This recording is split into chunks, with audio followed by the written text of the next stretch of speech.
ni bagan rende taka na kena sa bagadang usarti ko na taniw ano matakaw binangani ko wait ba mo matentu na vikamba ni so pinamgali mo nando wati mo nandaro serikali namakim may dingo mirauti ko na mataka ni ko sa kiri mga bimbi sarti umay na kena ko na bida na singa sauti usanga me utura se ko na kena dawa arto ko na tinga may natama ni italanoa na serikali ya usanga me taurara na mbonga usanga kila na dava na serikali erto warongata nando ngona erto abin kata merto rongata tali na buku mo nga tadingo ngona rongata binang kasar ngondo na serikali wagadir lo mandina au wana na nulesu na bemba kisawoti tawa ya lirawa beyao na kena mosi sili sebu ni wani mata ena bembongi isa tadingo ni ndarundau mode taurua boli darule rua boli nga kambula ena nanda tau wale lenga baga dalaka rauta kali kena rauna nondarungase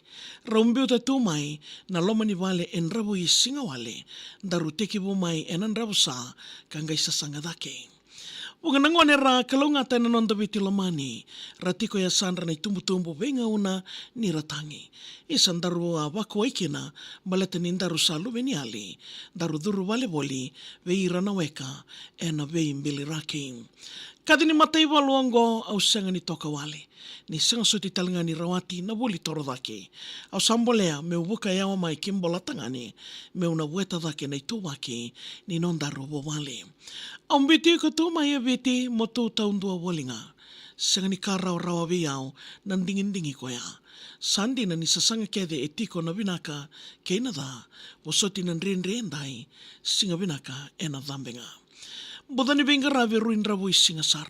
Namuna numita dengo etawa dengo rawa. Ko sai bagande kawa ni nongu sasanga. Me odina daun retiko ni nomu vei mataka. Dona singa ni baga dengo kau baga nana no toka. Wani mwali de wata ni chamani sai baga siabu ni oda. Wotu lesu na vei singa ni walokai. Darunda busota. Na wotungo enatangi ni ngangandri sa kilanga o Jehova. Namuna numi sandau dina serau ni mbongi muto. Me ko bondo ni ngode ena beka di bimbi ongo. Au soli ngukina rawati na bei metal indu yeso. Kanindua nandai randambutoka malu ano. Wanoni namo ngarabi sengani dengu nongo ngiriani. Ngandreba me ondauro ngoda nando momo e bei akabi.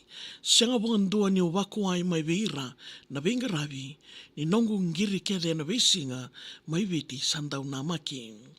Bungananga unaisa enda utangi lo na elongo ni ko sengoni nga ko senga yamba kitini katolu. Ko asudu matamboko ni kalo e nona iloko ondau kaya ni obia reidiao e matana botu. Vekaongo rina longo samboli baga libukina. Bunga sarana ngauna na lesu ya ni aunda undiwa.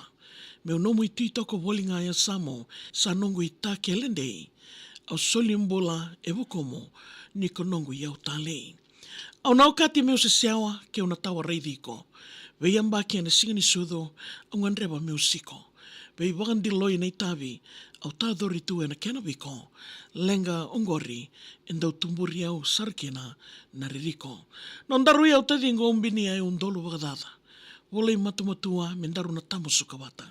Nongo kawa i veiko mana bagandina taka me ngude on rabua ke nanona i vandinganga.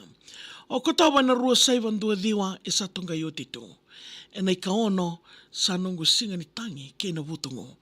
Tukutuku e une raka na utongo na kena waketo ko sambiti au te dingo ni samai tumberiko ko chiso. Au ndambe ka uandra e senga na mode ke na kana. Na ngali lini mbula levo au sa tiloma na kena bada. Yalo e ramusu kambimbi boro senga ni uki notharao. Isa sa andrebe na inaki au sama yalo lala.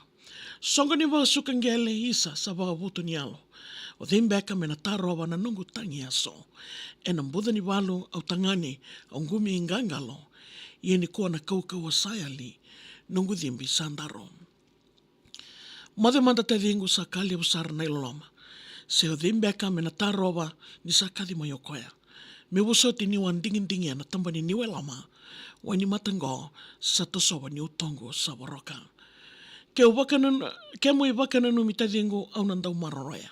Wanua o tumberi kena no mui au mera karona. ira no muy toka ni matamboko kene, mera ni ngoma, ilalakai mai na kedau, e kuri ni loloma. Ia kem ni na ndobo te tiku mai na singo bina kene indai, na serikali na maki, mai dingo mi rata le tinga na kena yawa, en na nomu sal ni kai kamboraki na VTFM, whakadir loloma ndina. Ia kem ni na ndobo tiku mai na singo bina kene indai, na serikali o ya, ngona ni koe sana malolo tunga, ni waka nanano. Polana nomu serikali, email takama via maria@vtfm.com.fj. Moni tiki na waromboka,